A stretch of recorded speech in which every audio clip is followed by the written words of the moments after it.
بسم الله الرحمن الرحيم وبه نستعين والصلاة والسلام على رسوله الأمين وعلى آله وأصحابه وبارك وسلم تسليما كثيرا كثيرا أما بعد قال الله عز وجل في كلامه العظيم فصل لربك وانحر وعن أبي هريرة رضي الله عنه أن رسول الله صلى الله عليه وسلم قال من كان له ساعة ولم يضحي فلا يقربن مصلانا۔ میں نے آیت شریفہ تلاوت کی سورہ کوثر کی چھوٹی سی آیت، فصلی لربک وانحر۔ اس میں دو حکم ہیں۔ کتنے حکم ہیں؟ دو حکم کہ اپنے رب کی نماز پڑھ اور قربانی کر۔ وانحر یعنی قربانی۔ یہاں نماز سے مراد عید الاضحیٰ کی نماز ہے، جو کہا جا رہا ہے نا فصلی لربک، اپنے رب کی نماز پڑھ، تو اس سے مراد کون سی نماز ہے؟ بقرعید کی نماز۔ اور وانحر قربانی، دو حکم ملے۔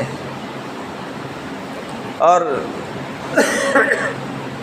سنن الکبریٰ البیہقی کی روایت ہے، مسند میں بھی ہے اور ابن ماجہ میں بھی روایت ہے۔ عن ابی ہریرہ رضی اللہ عنہ قال قال رسول اللہ صلی اللہ علیہ وسلم، حضرت ابو ہریرہ رضی اللہ عنہ روایت کر رہے ہیں کہ اللہ کے حبیب جناب محمد رسول اللہ صلی اللہ علیہ وآلہ وسلم نے فرمایا، من کان لہ ساعۃ، جس کے اندر استطاعت ہے، طاقت ہے، ولم یضحی، اور وہ قربانی نہ کرے، قربانی کرنے کی طاقت ہے، استطاعت ہے، پھر بھی قربانی نہ کرے، کیا فرما رہے ہیں؟ کہ وہ ہماری عیدگاہ کے قریب بھی نہ آئیں۔ ہماری عیدگاہ کے قریب بھی، کتنی سخت وعید ہے۔ بعض لوگ اس میں غلط فہمی کا شکار ہیں۔ قربانی اصل میں واجب ہے، اور سنت جو کہا گیا ہے وہ طریقے کی طرف اشارہ ہے۔ اور یہ قربانی کب سے شروع ہوئی ہے؟ جو حابیل نے قربانی پیش کی تھی نا اللہ کے حضور میں، وہاں سے قربانی کا سلسلہ چلا آ رہا ہے۔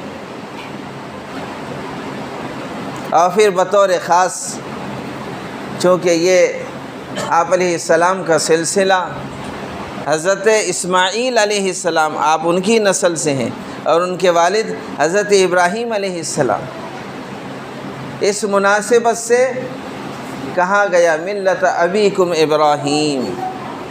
ملت کس کی؟ حضرت ابراہیم علیہ السلام کی۔ یہ امت محمدیہ سلسلہ وہاں سے چل رہا ہے، تو بطور خاص اس امت کو قربانی دی گئی۔ لیکن قربانی کا سلسلہ کہاں سے شروع ہوا؟ حابیل، جو حضرت آدم علیہ السلام کے بیٹے تھے نا، تو حابیل اور قابیل، تو قابیل نے حابیل کو قتل کر دیا تھا۔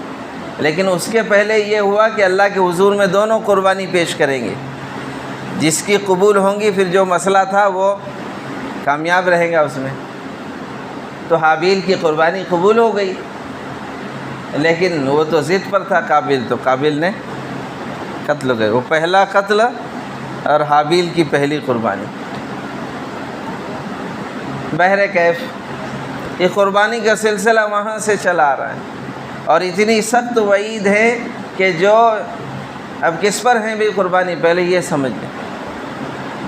ہر مسلمان عاقل، بالغ، مقیم، آزاد، یہ شرائط اس کی وجہ ہیں۔ دین بہت مستحکم ہے، کسی پر بھی نہیں ٹھوستا، آزاد ہے، قید نہیں ہے۔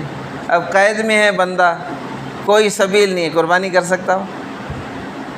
ہاں کچھ سورسز نکل آئے، کچھ کانٹیکٹ کے، گھر میں فون لگا دیا، کچھ میسیج دے دیا، ابھی میں تو صاحب نصاب ہوں لیکن میں خود آ کے نہیں کر سکتا، وہ ایک الگ چیز۔ تو آزاد ہو، مقیم ہو، اب سفر میں نہ ہو۔ ایک مسئلہ یہ بھی سن لیجئے، جو حجاج کرام جاتے ہیں نا حج کے لیے، وہ کنفیوز رہتے ہیں۔ ایک تو حج کی قربانی ہوتی ہے اور یہ جو ہر سال کی واجب قربانی، 15 دن وہاں ٹھہر جاتے ہیں تو مقیم ہو جاتے ہیں، جو شرط ہے نا مقیم ہونے کی وہ پوری ہو جاتی ہیں، تو دونوں قربانی رہیں گی، وہ بھی قربانی رہیں گی اور یہ بھی قربانی۔ یہ سمجھنے والی چیز۔ کم دن ہے تو پھر جو یالی قربانی ہے وہ ساقط ہو جائیں گی۔ بر وقت تو کوئی چیز سمجھ میں نہ آئے، فوراً علماء کرام سے، اہل علم سے رابطہ کر کے مسئلہ، اپنی کنڈیشن بتا کے مسئلہ معلوم کر لینا چاہیے۔ ایک ہی اصول سب طرف نہیں چلیں۔ آپ کوئی ایسا نیا ہٹ کے عمل کسی عالم سے بھی دیکھیں نا تو اس کو دیکھا دیکھی کرنے نہیں لگ جائیں، گھوم پھر کر بات وہیں آتی ہے، بھئی بخار تو اس کو بھی ہے، اس کو بھی ہے، اس کو بھی ہے۔ اب وہ امام صاحب نے فلاں ٹیبلٹ لی تو سارے مقتدی وہی ٹیبلٹ لینا شروع کر دی۔ ایسا کرتے ہیں کبھی؟ نہیں، ڈاکٹر کو دکھائیں گے، نارمل کسی وجہ سے بخار آ گیا تھا، چھوٹی موٹی گولی لے لی ہے، بھائی ہو گیا معاملہ۔ کسی کے پھوڑا تھا اس کی وجہ سے بخار ہے، کسی کو ٹی بی ہو گئی اس کا بخار ہے، تو کروسین پہ کام چلے گا؟ تو یہ سمجھنے والی بات ہے۔ کوئی نئی چیز دیکھے اور آپ کو ایسا لگ رہا ہے کہ امام صاحب نے فلاں عمل کیے، ذرا ہٹ کے ہے، تو میرے کو بھی ذرا یہ اچھا لگ رہا ہے، تو میں کر سکتا کہ نہیں کر سکتا پوچھ لینا چاہیے مسئلہ۔ اب جو سمجھ رہے ہوں گے وہ سمجھ لیں، عقل مند کے لیے اشارہ کریں، نہیں تو دیکھیں امام صاحب نے فلاں کیے تو یہ بھی چالو پڑ گئے۔ ایک اشارہ کر رہا ہوں میں، ایسے ہر اعتبار سے اپنی کیا کنڈیشن ہے اس کو رکھے سامنے، اور پھر مسئلہ معلوم کر کے ہمارے لیے جائز ہے نہیں ہے اس کو کرنا۔ تو قربانی سے بات چڑھی بھی کس پر ہے؟ جو آزاد ہو، مقیم ہو، صاحب نصاب ہو۔ سمجھنے کے لیے جس پر صدقہ فطر واجب اس پر قربانی واجب، جس پر زکوٰۃ واجب اس پر قربانی بھی واجب۔ پھر دوسری ایک غلطی یہ ہوتی ہے، یہ ماشاءاللہ بڑا پریوار ہے، فیملی ہے، کھاتا پیتا گھر ہے، تو اچھا سا 80,000 کا 1 لاکھ کا بکرا لا لیے، ماشاءاللہ سب کی طرف سے ایک بکرا چلیں گا؟ سب کھاتے پیتے ہیں، سب صاحب نصاب ہے، تو جتنے ممبر ہیں اتنی قربانی کرنا واجب ہے۔ ایک بکرا ایک ہی کی طرف سے ہوگا، سب کی طرف سے ہونے والا نہیں، چاہے 1 لاکھ کا لو یا 1000 لاکھ کا لو، اس میں ایک ہی قربانی ہونے والی۔ اب اگر کسی سے کہا جائے بھی چلو ایک آپ نے بکرا لائے، باقی جو اور 7 ممبر بچے ہوئے ہیں گھر کے، بڑا جانور لے لو یا اس میں حصہ ڈال دو، تو لوگ بولتے بھی وہ کھاتے نہیں ہیں ہمارے یہاں، بھی قربانی کھانے کے لیے کرتے ہیں۔ نیت اگر ساتھ میں ایک بھی ہو گئی نا غلط تو سب کی بات ہو جائے گی۔ یہ واجب فریضہ ادا کرنا ہے۔ پھر یہ الگ بات ہے کہ قربانی ہونے کے بعد اللہ گوشت ہمارے ہی حوالے کر رہے، بھی خود بھی کھاؤ، رشتہ داروں میں تقسیم کرو، پڑوسیوں میں تقسیم کرو، غربا کے اندر تقسیم کرو، 3 حصے کر لو اس کے، اجازت دے دی گئی۔ یہ کیا ہوا کہ ہم نہیں کھاتے ہیں تو واجب ہی کو چھوڑ دیا جائے، یہ دوسروں کو، غریبوں کو کھلایا ہی نہیں جائے، رشتہ داروں کو دیا ہی نہیں جائے۔ وہ کھانا کھلانا وہ بات کی بات، پہلا مسئلہ یہ ہے کہ واجب مجھ سے ادا ہو جائے نا جو میرے ذمے ہے۔ تو ہم آپ کو منع نہیں کرتے بھی آپ بکرا نہ لے ماشاءاللہ، ایک فریضہ ہے، اس کو خوب جتنے اچھے انداز میں آپ کر سکتے ہیں کریں، لیکن یہ نہیں ہے کہ ایک اتنا اچھا کیا کہ باقی چھوڑ دیا، یہ نہیں ہونا چاہیے۔ جتنے ممبر اتنے طرف سے قربانی واجب ہے۔ ترتیب میں نے بتا دی، ایک بکرا لے لو، باقی بڑے جانوروں میں ڈال دو، آپ نہیں کھاتے ہیں سب تقسیم کر دو، لیکن قربانی ادا ہونا۔ کتنی سخت وعید آپ علیہ السلام فرما رہے ہیں، یہ سنت عمل پر نہیں، واجب پر ہے۔ یہ دلیل بھی ہے اس بات کی کہ قربانی واجب ہے۔ آپ علیہ السلام کہہ رہے ہیں جس کے اندر استطاعت ہے اور وہ قربانی نہ کریں تو عیدگاہ نہ آئیں۔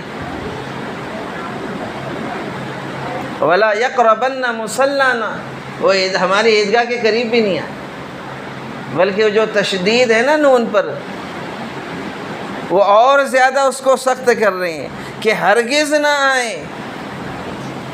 جو اہل علم ہیں وہ جانتے ہیں کہ وہ ہماری عیدگاہ کے قریب ہرگز نہ آئیں۔ اتنی سخت ہوئی، عید کا دن ہے، اللہ کی رحمتیں متوجہ ہیں، خوشی کا موقع ہے، اور ایسے بندے کو آپ علیہ السلام دور کر دیں، جبکہ آپ علیہ السلام سب سے زیادہ بندوں سے پیار کرنے والے، سب سے زیادہ حریص ہیں کہ جنتی بن جائیں، یہ جہنم سے بچ جائیں، لیکن بندے ہیں کہ مانتے نہیں، تو پھر وعید سنانی پڑتی ہے۔ استطاعت ہے پھر بھی آدمی کر نہیں رہا۔ اچھا، کوئی بعض وقتی طور پر ایسے عوارض پیدا کر لیتا ہے یا ہو جاتے ہیں، اور پھر آدمی جو ہے بہانہ ڈھونڈتا ہے کہ میرے لیے نہ کرنے کی گنجائش نکل جائے، جبکہ ابھی اس نے زکوٰۃ ادا کی ہے رمضان میں، عید کے موقع پر اس نے صدقہ فطر ادا کیا ہے، غریب مسکینوں کی، رشتہ داروں کی مدد کی ہے، اور ابھی 2 مہینہ 10 دن گزرے ہیں، قربانی کا موقع آیا تو وہ بہانے تلاش کر رہا ہے، تو یہ مناسب نہیں ہے۔ کیا نکل جائے گا؟ 52.5 تولہ چاندی جس کے پاس میں ہے، یا کچھ مال ہے، کچھ تھوڑا بہت سونا ہے، سونے کے علاوہ کوئی اور چیز دوسری مل جائے، چاہے مال ملے، چاہے چاندی مل جائے، یا اور جو ضرورت سے زائد سامان ہے یا مال تجارت ہے وہ مل جائے، اس پہ سال گزرنا بھی ضروری نہیں ہے۔ ایام قربانی کے اندر بھی اگر یہ آ جائیں تو اس پر قربانی واجب ہے، اپنی حیثیت کے مطابق، بہت زیادہ ہائی فائی بھی نہیں اور بہت نیچے لو بھی، لیکن ادا کرے اس کو۔ قربانی کا حکم قرآن پاک میں بھی ہے اور حدیث پاک میں نہ کرنے پر وعید بھی ہے، تو کتنا اہم مسئلہ ہے، اس کو سمجھ لینا چاہیے اور فکر کریں اس کو ادا کرنے کی۔ اگلی چیز یہ کہ آدمی حریص ہوتا ہے، ہر آدمی لالچی ہے، حریص ہے، بھی قربانی کروں گا تو مجھے ملے گا کیا؟ تو نیکی اور خیر کے معاملے میں لالچ کرنا، حرص کرنا، یہ اچھی بات ہے، تاکہ ہر بال کے بدلے ایک نیکی، ہر بال کے بدلے، جانور کے ہر بال کے بدلے ایک نیکی۔ ایک صحابی تھے، ان کے پاس اون والا جانور تھا، کہا کہ اس کے لیے کیا؟ کہا کہ اس میں بھی وہی ہے کہ اس کے ہر صوف، ہر بال کے ذریعے، مینڈا ہے وہ، اس کے ہر بال کے بدلے میں بھی ایک نیکی۔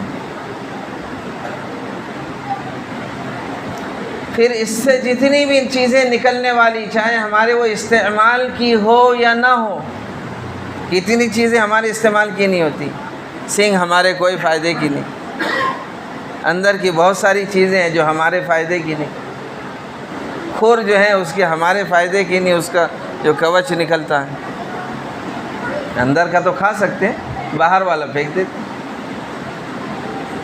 ہر چیز نام اعمال کے ترازو میں تولی جائیں گی، اس پر بھی ملے گا اجر، یہاں تک کہ اس کے گوبر کا بھی اجر لکھا ہے، وہ بھی تولا جائے گا۔ ہمارے کام کا نہیں، ظاہر میں پھینک دیتا آدمی اس کو،